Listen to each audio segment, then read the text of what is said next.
Эту встречу представители ТСЖ ждали давно. Еще бы, у них появилась возможность получить ответы на давно накопившиеся вопросы. У меня вопрос к вам. Почему вы выставляете данные не по моим приборам?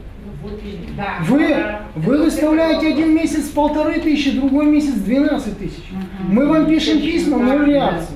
Речь идет о данных приборов общедомового учета электроэнергии. По словам товариществ, разница в показаниях ТСЖ и ресурсоснабжающей организации бывает колоссальной – от 1 до 20 тысяч рублей. И с такой проблемой сталкиваются практически все управляющие компании Сыктывкара. По словам их представителей, они ежемесячно снимают данные индивидуальных и общедомовых приборов учета, затем передают в энергосбытовую компанию. Но на какой-то стадии идет сбой.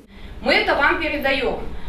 Сетевая компания снимает показания в какой-то другой период. Ну, как говорит, что снимает. Забиваются ваши показания? Забиваются не наши показания, забиваются показания у физиков наши, а общедомовые забиваются либо те, которые подает ваша сетевая организация, ну там, либо не подает вообще. Причину проблемы руководства ресурсоснабжающей организации видит в том, что показания с индивидуальных и общедомовых приборов учета снимаются в разное время. Отсюда и разногласия. Выход – переход на автоматизированный учет. Есть там, где установлены модемы, это передается по модему в сетевую компанию, которая уже передает в ресурсоснабжающую организацию эту информацию.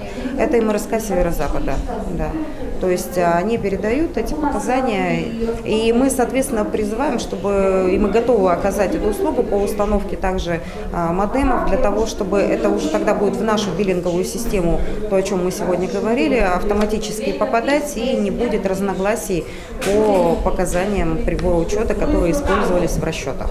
Еще один вопрос связан с перерасчетами. Ждать их приходится месяцами. Хотя по закону на обращение ТСЖ ответ должны дать в течение 30 дней. Очень много нареканий у граждан на то, что Комэнергосбытовая компания их не слышит, что они не могут достучаться до вот этой компании, и нет обратной связи. Люди не могут узнать и не могут понять, за что же они платят. Хотя у потребителей жилищно-коммунальных услуг право узнать, за что они оплачивают, оно есть. А у ресурсоснабжающей организации есть обязанность предоставить эту информацию всем потребителям жилищно-коммунальных услуг.